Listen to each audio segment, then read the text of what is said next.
Welcome back to my 100 Day Drawing Challenge 2020. Today is day number 21 and the prompt is landscape.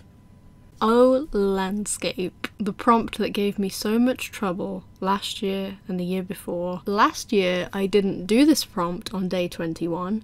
I left it until later in the challenge and then completed it later. So technically speaking, last year I completed 100 prompts in 100 days, but I didn't draw every day in that 100 days. So technically landscape was my trip up last year that completely messed up my schedule for the rest of the challenge. I was very daunted again this year by this prompt, but I didn't let it defeat me. I drew something. It may not be good, but it's something. I thought of a bunch of different ideas of what to draw. At first I was thinking of just doing something similar to last year. I thought about maybe copying a photograph, but I didn't end up doing that in the end anyway.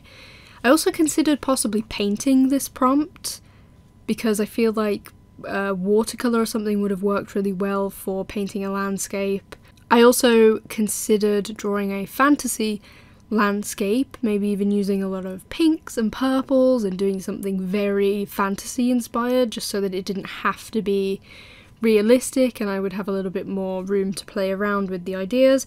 I ended up not going with any of those ideas. What I did end up doing is trying to attempt a new, different style. I don't know whether it worked.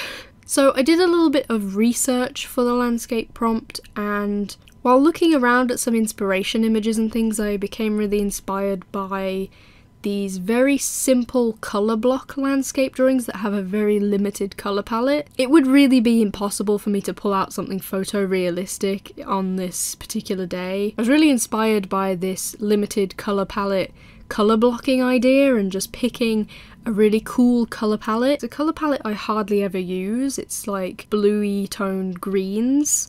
I don't think it turned out great. I do feel as though some elements of the image got a bit lost. You can't really tell what's going on. Like, you can't really tell that that's a lake. I think the hills are pretty obvious, but the lake is a little bit weird.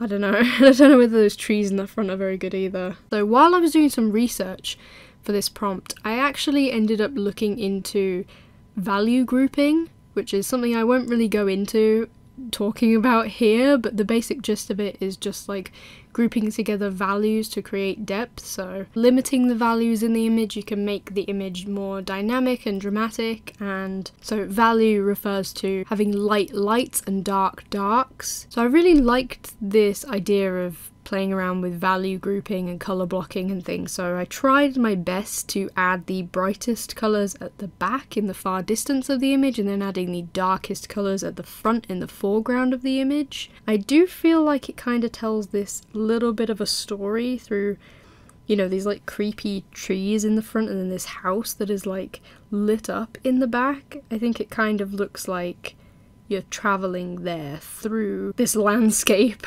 Like, that's the goal, that's where you want to be, is this house in the distance, and it really draws the eye, which I think is like how you want the composition to be, I guess. I don't know.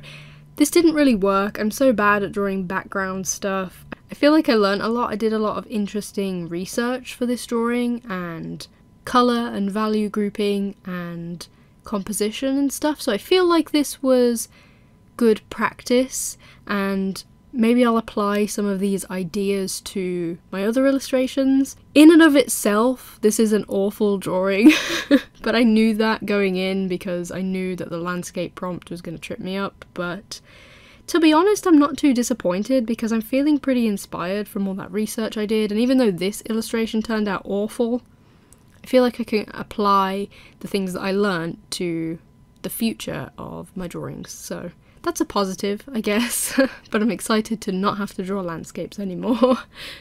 That's all for today. If you're interested, there's a link to the full challenge playlist on screen and in the description. Subscribe if you'd like to keep up with me completing this challenge, and I'll see you tomorrow for another prompt. Take care.